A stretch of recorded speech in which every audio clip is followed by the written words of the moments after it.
JAC ఆధ్వర్యంలో BC సంఘాల నాయకులు అందరం కలిసి దాన్ని తీవ్రంగా ప్రతిఘటిస్తూ నల్గొండ నడిపొట్టైనటువంటి క్లాక్ టవర్ సెంటర్లో నిరసన కార్యక్రమం చేయడం జరిగింది.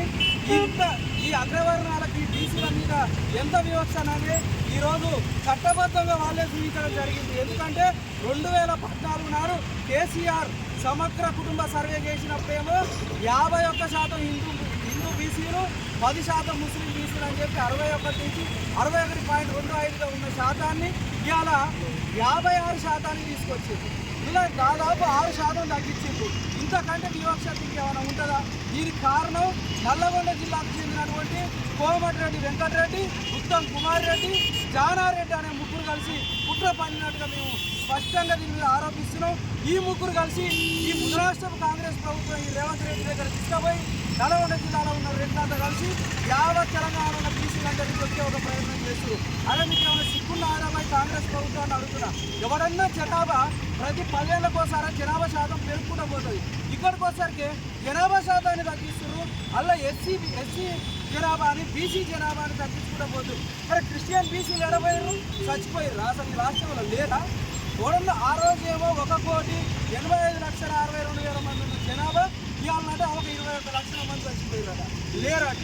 కేవలం కళ్యాణ లక్ష్మి అఫీషియల్గా 14,70,000 మంది కళ్యాణ లక్ష్మి చెక్ ఇచ్చినాం బీసీ రకం చేసి రికార్డ్స్ చెప్తుంటే, మరి ఒక్కొక్కరు పిల్లల్ని కన్నా ఈ 10 ఏళ్ళల్లో వాళ్ళే 28 లక్షల మంది అవుతారు. ఆ 28 లక్షల మంది ఎడిపోయారు. కళ్యాణ లక్ష్మి తీసుకోకుండా కూడా అనేక మంది పెళ్ళిళ్ళు అయినాయి. మరి వాళ్ళంతా పోయారు. మరి ఇలానే ఓసీ జనాభా చూస్తే అయాల 7.8% ఉంటే ఇవాళ 16% తీసుకొచ్చారు. అంటే మీరేమో పెరిగిర్రు, మా వాళ్ళేమో చచ్చిపోయారు. అంటే కరోనా వచ్చిపోయారు. అసలు ఎడిపోయారు వీళ్ళంతా.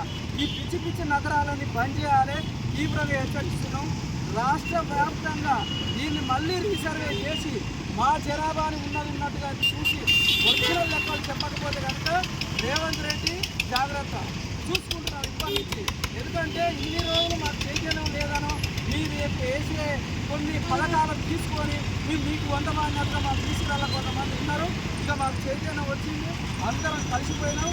బీసీలు, ఎస్సీలు అంతా కలిసి తిరగబడే రోజులు వచ్చినాయి. మర్యాదగా ఇప్పుడు పెట్టిన దాన్ని రద్దు చేసి కులగణన మళ్ళీ చేయండి.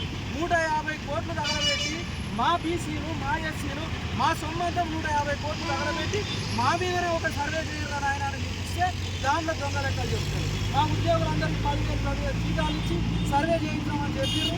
ఇలాంటి బోగస్ సర్వేలు వెంటనే రద్దు చేయాలి, ఒరిజినల్ లెక్కలు మనం చేయాలి. ఇవాళ కులగణన చేస్తుంటే నేను అసెంబ్లీలో రేవంత్ రెడ్డి మాట్లాడతాడు. కొంతమంది సర్వేలు సహకరించిన వాళ్ళంతా నీ కులపోలే, నీ రేట్లు, నీ విరమలు, నీ కాంబోలే. ఇరుము నగరం చూపించి బంజారా హిల్స్ ఉన్నాయి. మా ఎమ్మెల్యేటర్లు పోతే వాళ్ళ నుంచి కుక్కలను వదిలి గేట్లు తీయకుండా వాచ్మెన్లని పెట్టి బయటికి వెళ్ళగొట్టించిన వారు కేవలం అగ్రకురాలు.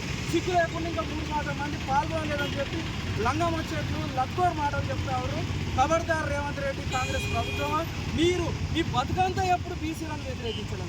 ఏనాడు కూడా సిగ్గు లేకుండా వాళ్ళ నిన్న అసెంబ్లీ ఎన్నికల్లో 33% శాసనసభ్యుల మన అభ్యర్థులను మీరు పోటీకి నిలబెట్టినా అంటాడు. ఎప్పుడు నిలబెట్టినా 33%? ముక్కుడు ఎలా రాస్తావా? నీ అభ్యర్థులు ఎంతమందిని 20 సీట్లు ఇచ్చిండు.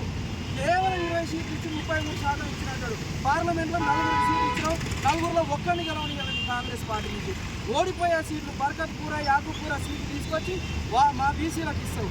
ఇలా మరి మా నల్గొండ సీట్ ఎందుకు అయ్యావు? మిర్యాలగూడ సీట్ ఎందుకు అయ్యావు? నీ కొడంగల్ సీట్ ఎందుకు అయ్యావు? అడుగున బీసీలకు వ్యతిరేకం చేస్తున్న రేవంత్ రెడ్డి ప్రభుత్వమా? ఖబర్దార్. జై బీసీ, జై